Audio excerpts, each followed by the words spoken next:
My name is Hibbity Jibbity, and this is my hollow moon theory video. Alright, now what we are gonna do in this video is talk about how the moon is actually a hollow artificial space station that was brought into orbit around the Earth by the Anunnaki many thousands of years ago. And also we are going to go over some pretty interesting biblical references to the Anunnaki, as well as some information about some of these other beings such as the Nephilim and the demigods and things like that. So get ready for some crazy stuff because we're about to dive right into it. Let's get it, guys. Alright, so let's start off by talking about the moon. So check this out. This is a photo of the moon. However, there is no light source here. Okay? It doesn't make any sense. The moon is reflecting our sunlight, but where is the sunlight? Why is there not a single ray of light hitting the moon here at all? What gives with this photo? Here's another one. Why does the moon look different every single time that you see it? If it's just a big ball of cheese up in the sky, why does it change shape?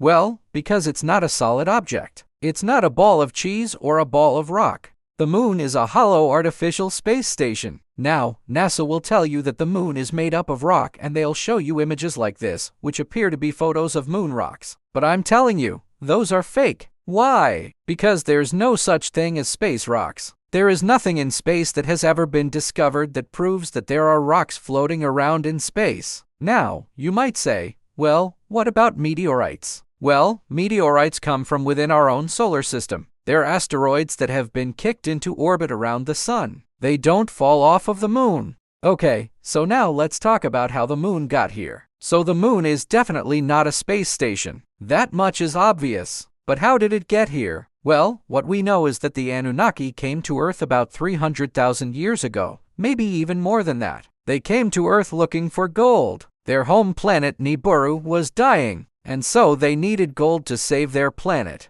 Okay? So they came down to Earth and they mined a lot of the gold that can still be found here today in places like South Africa and other places around the world. But in order to mine the gold, they needed slaves. So they took some of the hominids that were walking around here at the time, okay, probably ape men, humanoid-type creatures, and they enslaved them to do the mining. These hominids didn't really like being enslaved, so they rebelled against the Anunnaki. They wanted freedom. So once they realized that they could not control these slaves anymore, the Anunnaki set out to create a new race of beings, a race that would serve them. And that's when they created the human race. So when they created the human race, they went ahead and placed us on the Earth and they used us as slaves to do all the mining. So that's how the moon got here. The Anunnaki used their advanced technology to bring the moon here. In fact, they had spaceships. They had vehicles that were powered by what they called the winged disk, which is an energy source that has yet to be discovered. But we do know that it wasn't powered by fossil fuels, that's for sure. Now, let's talk about some of the Anunnaki themselves. Now, obviously, if you've done any research on the Anunnaki, you already know this, but I'm gonna go over it anyways. The leader of the Anunnaki was named Anu. He was the king of the Anunnaki, and he ruled over the Anunnaki that came to Earth. He was actually the god of the heavens, and he was considered a god by the ancient Sumerians who recorded a lot of this information in their tablets that we have today. Anu had two sons, and both of his sons were very important in the Sumerian culture and in the history of our planet. His firstborn son was named Enki, and Enki was known as the Lord of the Waters. The second son, however, was named Enlil, and he was the Lord of the Air. Now, obviously, we have words in our language today that relate to these names, and that is no coincidence. We have words like ink, which means water, and we have words like Ellen and Ellen, which mean air or wind. Now, what's interesting about the relationship between Enki and Enlil is that they were brothers, but they competed for the position of who would rule over the Earth. Enki wanted to be the king of the Earth, and Enlil wanted to be the king of the Earth, and so they kind of battled back and forth for that position. Now, if you're familiar with the Bible, then you probably know that there was a battle between the sons of God and the sons of men. That is actually a reference to this war between the Anunnaki and the giants. I'm gonna talk about the giants in just a second,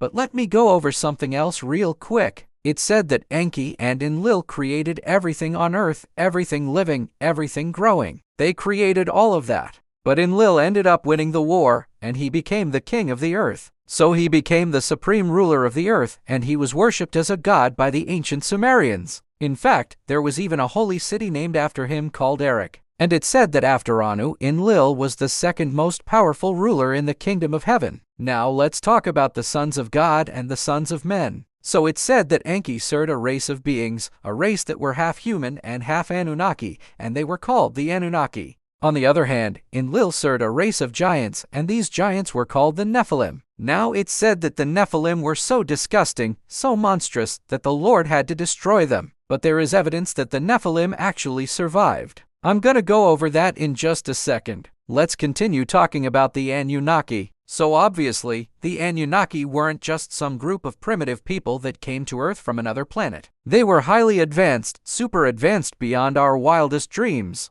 In fact, there is a tablet that describes the Anunnaki having flying spaceships, vehicles that were able to travel between planets and travel throughout the universe. In fact, it said that the Anunnaki had access to zero-point energy. Zero-point energy is a form of energy that lies dormant between quantum fluctuations. But when you tap into that energy, then you have unlimited free energy. And it said that the Anunnaki harnessed that type of energy to power their spaceships and to power their lives while they were here on Earth. Now, let's talk about some of the gods in the Old Testament, and we'll talk about how they may have actually been Anunnaki. So we already talked about Enlil, and we talked about how he basically became the god of the air. He was called Yahweh, and he was considered the most high god in the Old Testament. However, there was another god that was mentioned, and that was Ham. You might think that Ham was a son of Noah, but he was actually an Anunnaki god that was worshipped in the land of summer. In fact, the ancient Sumerians had a flood story that was very similar to the story of Noah's Ark,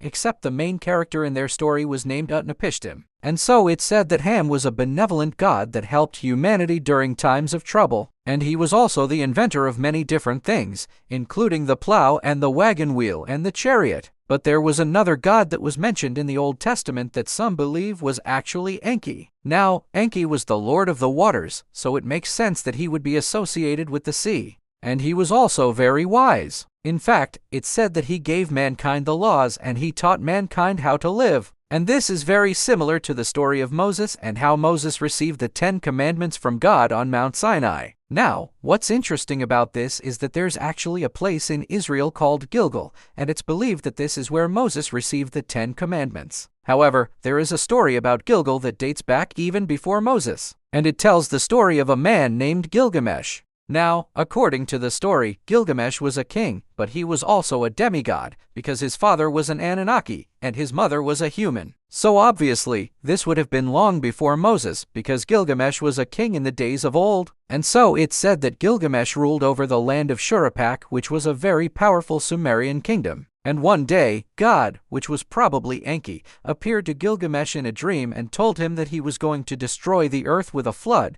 just like he did in the story of Noah's Ark. However, Gilgamesh warned his people that a flood was coming, and he built a large boat and he took all of the seeds of every plant and animal onto the boat so that they could repopulate the earth after the flood. Now, some people will try to tell you that all of this is just a bunch of pagan nonsense. However, there are 18 royal Sumerian hymns that detail the stories of these gods, these kings. And each of the hymns talks about how these kings performed great feats for the people, such as building irrigation systems and temples and things like that. Now, let's talk about the Nephilim. So we know that the Nephilim were created when the Anunnaki bred with the humans, and they were called the offspring of the sons of God. However, they were also called giants. Now, we know that giants have existed on our planet, because there is plenty of evidence to prove this. There are bones that have been found all over the world that prove without a shadow of a doubt that giants have walked this planet. However, mainstream archaeologists will try to tell you that these bones are fake or that they're misidentified somehow.